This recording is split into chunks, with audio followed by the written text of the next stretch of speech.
What's up, YouTube? It's Nick Willis from the Fatherhood Leadership Initiative. It's been a week since I dropped my first video, so I couldn't wait to drop this one. Recently, I had a conversation with one of my children, and in the process of us having a conversation, I'm ashy. Keep going. In the process of us having a conversation, I noticed that I was pressing him a little bit too hard. I wasn't listening. I was trying to get him to understand the seriousness of what we were talking about. The problem was I didn't do a good job to get an understanding. When I walked away from the situation, I realized that I had made a mistake.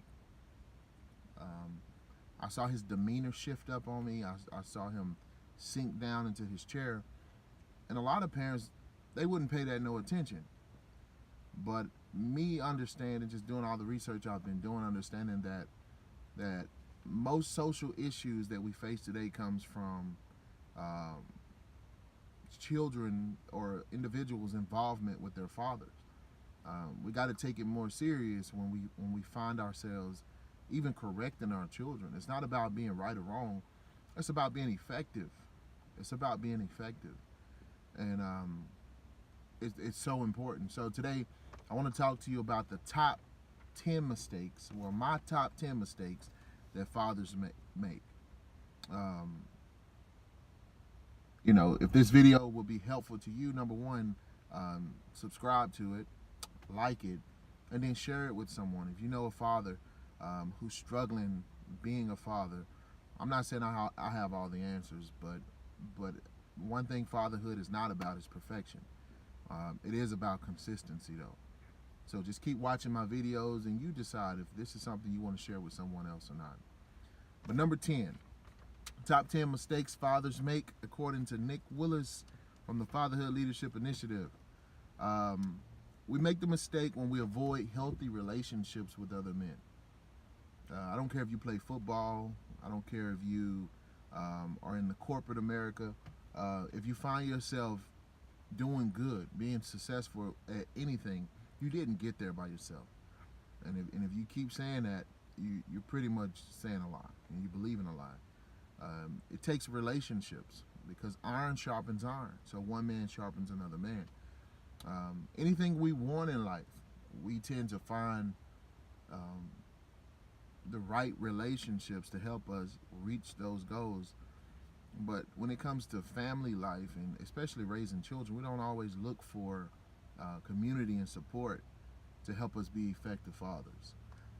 Number 9, it's a mistake when you avoid professional and spiritual help. I remember when I went through a situation, I went through intensive counseling because I had to develop a paradigm shift. I had to become more transparent with someone. That way I can get to the root of my issues. Okay, I thought the phone was about to cut off. Number 9, it's a mistake to be relationally possessive. Number one, when you talk about relationships, you're talking about relationships with not things but people. So a person is a person. Like the nature of that relationship or the influence of that relationship is going to come from a genuine and organic bond. You can't treat people like property. Even if it's your kid, you can't say that's my kid. I believe what the good book says when it says that the earth is the Lord's and the fullness thereof, the world and they that dwell therein. So we're really just stewarding these relationships. So we can't be so possessive, because we can cripple someone's development. Number 7, a failure to take responsibility. There's financial responsibility, social responsibility.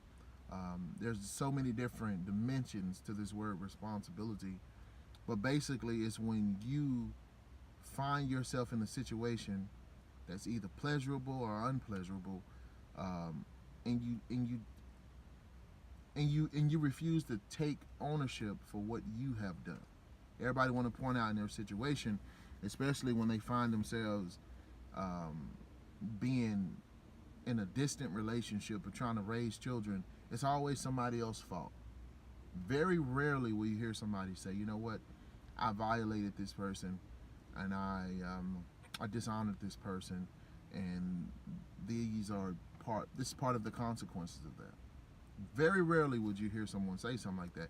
We just got to be aware of what part did we play to be in the circumstance that we're in. And at the end of the day, our children are always watching us. They're watching us. They have opinions of their own. They may not share them with you, but they're paying attention. Like, how more effective, how more genuine can you come across if you pull that kid to the side and say, you know what, remember when you saw your dad do this, that, or the other? Yeah, I was wrong. They already know you were wrong. They already have their opinions. So you got to take ownership, because it's going to help strengthen that bond. You're going to be more credible. Number 6, you lack vision. If you lack vision, it's a mistake. It's a mistake. Some people, they lack vision for their own life, but they have vision for their child. A lot of times you try to live through your child.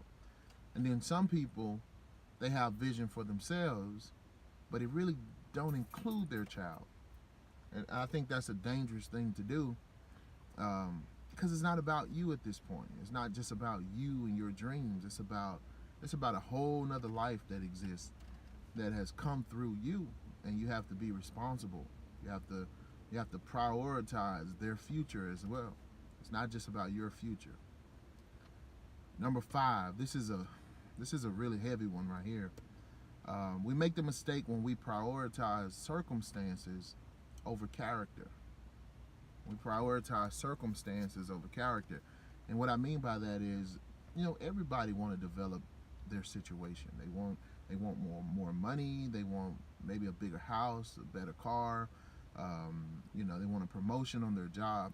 But those are circumstances, If you focus too much on circumstances but don't focus on developing your own character, you won't be able to maintain those things anyway. So we got to do a better job of prioritizing the right things. Prioritize who you are instead of what you have. Number 4, there are a lot of fathers out there who have never made the commitment to be a father. That's why it's so easy sometimes not to show up to certain events, because you never really made a commitment to be there. So, you're really not even working against your own value system. You're in line with it. Not being there is in line with your value system. So you have to, at some point, make a commitment to be there. I'm gonna show up. I'm gonna be there. I'm gonna root for you at your games. I'm gonna be there. I'm gonna show up and say, hey, let me see your grades. I'm gonna show up to the school and show my face. They have donuts with Dad. Cool.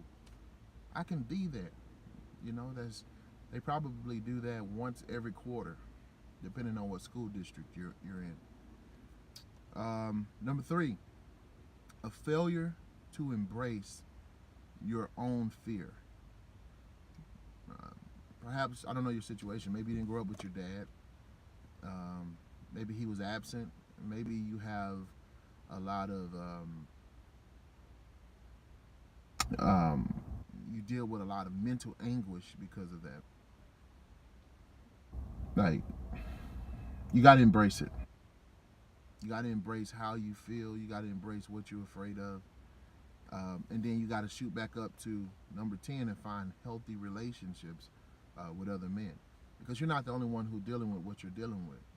There's a lot of men out there, they're dealing with issues of abandonment, and at the same time, they're still learning how to be a father. Number two is, sometimes as fathers, we confuse discipline with abuse. We think we're disciplining our children, but really abusing them mentally, psychologically. And if we're not aware of it, we'll end up doing more damage than we will, you know, good. We'll do more damage than good.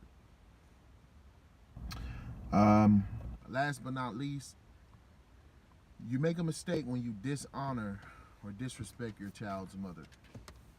You know, she wasn't so bad when you was with her.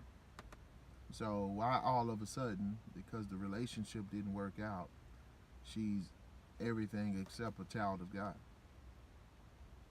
You know, even if she was a bad person, like, you got to be aware that this is still your child's mother. Um, Find a way that you guys can work together. Find a way that you guys can put the kids in front of any conflict that you have going on, because that's what's important in that situation. 11 minutes is kind of too long for a video. It wasn't my intention to take that long, but I just wanted to share with you Nick's top 10 mistakes that fathers make. Till next time, stay cool. Understand that fatherhood is not about perfection, it's about consistency. And like, share, subscribe this video, and we'll see you soon shortly. Peace.